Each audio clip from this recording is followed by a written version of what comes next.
Bismillahirrahmanirrahim. Assalamualaikum warahmatullahi wabarakatuh. Baik teman-teman, kembali lagi dengan saya Mus'ab Al-Mubarak dengan pengenalan teknologi informasi.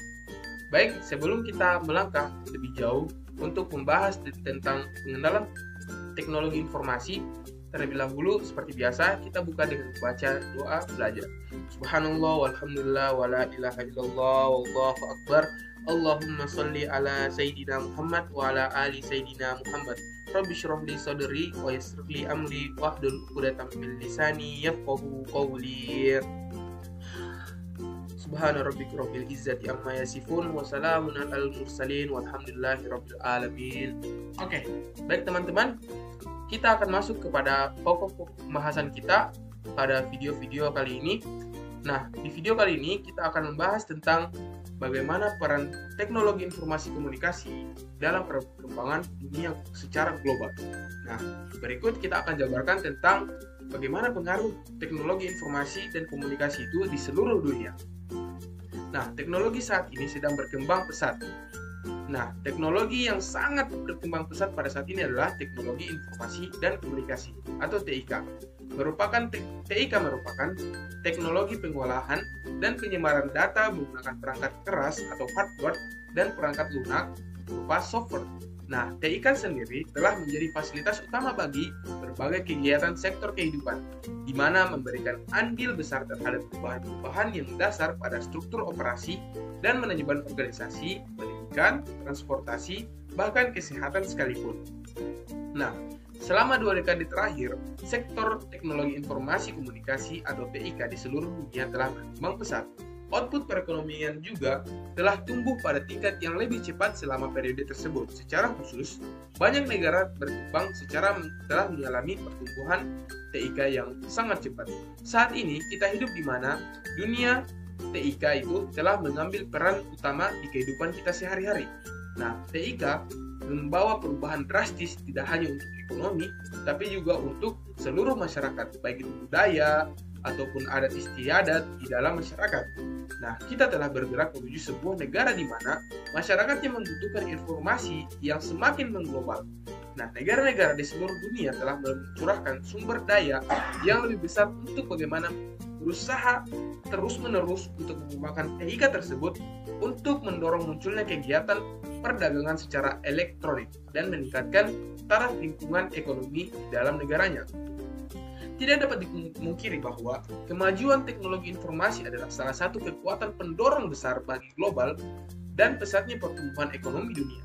Perkembangan satelit, serat optik, teknologi mobile, dan internet telah meningkatkan komunikasi global dan memfasilitasi pertukaran informasi antara individu di dunia dengan individu di dunia lain untuk bagaimana terus menukarkan informasi-informasi yang sedang berada di sekitaran mereka, sehingga inovasi teknologi di bidang TIK telah mengurangi biaya komunikasi dan memfasilitasi globalisasi pasar secara menyeluruh.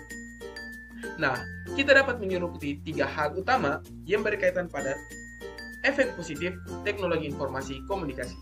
Nah, pada pertumbuhan ekonomi misalnya, yaitu yang pertama, mendorong inovasi dan penyerapan teknologi jauh lebih besar daripada sebelumnya. Kemudian, meningkatkan efisiensi alokasi sumber daya, dan yang terakhir adalah mengurangi biaya produksi. Baiklah, kemudian TIK pada negara leader dapat meningkatkan pertumbuhan dengan cara yang pertama, TIK dapat mengurangi biaya pembelajaran dan komunikasi terkait dengan aktivitas inovasi yang akan mengurangi biaya riset dan pengembangan. Kemudian yang kedua, memperbesar peran tenaga kerja dengan membuat pengetahuan lebih mudah diakses oleh banyak orang dan memfasilitasi pembelajar lebih baik. TIK secara tidak langsung mampu meningkatkan taraf hidup manusia, tingkat rata-rata pengetahuan angkatan kerja.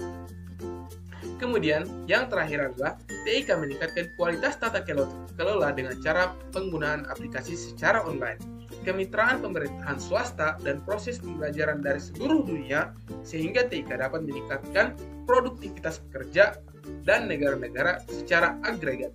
Nah, dalam hal efisiensi alokasi sumber daya, TIK dapat menyediakan sektor bisnis alat yang lebih efisien dan efektif untuk riset pasar, komunikasi dengan pelanggan, dan pemasok. Dengan memperdalam penetrasi TIK akan meningkatkan rata-rata kinerja bisnis jauh lebih baik.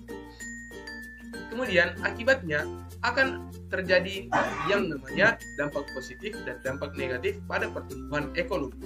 Nah, sedangkan dalam hal pengurangan biaya produksi, TIK memungkinkan perusahaan-perusahaan tersebut untuk mengurangi secara lebih pengurangan biaya produksi secara signifikan karena biaya komunikasi yang jauh lebih rendah dan akses yang jauh lebih baik kepada pemasok. Nah, pada dasarnya, infrastruktur TIK di negara-negara berkembang sudah mengalami peningkatan signifikan, ditandai dengan kapasitas bandwidth internet yang meningkat di Afrika Selatan dan Brazil serta penurunan tarif di Turki. Nah, namun dampak ekonomi masih stagnan, khususnya di Afrika Selatan, Brasil, dan Meksiko. Hal ini salah satunya disebabkan karena rendahnya kualitas sistem pendidikan, sehingga hanya menghasilkan dampak kecil terhadap perekonomian. Walaupun begitu, Brasil merupakan pasar terbesar kelima di dunia untuk telepon seluler. Nah, kemudian dalam hal penggunaan teknologi informasi komunikasi mengalami peningkatan baik penggunaan individu, perusahaan, dan dunia bisnis maupun dari sistem pemerintahan. Seperti halnya di India, banyak perusahaan telah mengadopsi teknologi-teknologi baru yang relatif cepat. Meskipun begitu, tingkat penetrasi dari internet dan telepon di antara penduduk India tetap yang paling rendah di antara negara-negara berkembang di seluruh Asia. Meskipun telepon seluler telah banyak dijumpai, hanya 1 dari 10 penduduk yang menggunakan internet secara teratur. Nah, demikianlah pemaparan materi terkait tentang internet dan perkembangannya di dunia secara global. Semoga bermanfaat dan semoga informasi-informasi tadi dapat menambah pengetahuan kita jauh lebih luas lagi. Dan ini merupakan salah satu manfaat dari internet tersebut. Demikianlah pemaparan dari saya, semoga bermanfaat. Thank you yang sudah nonton dan jangan lupa like, subscribe, dan jangan lupa komen ya. Oke, demikian dari saya. Thank you. Assalamualaikum warahmatullahi wabarakatuh.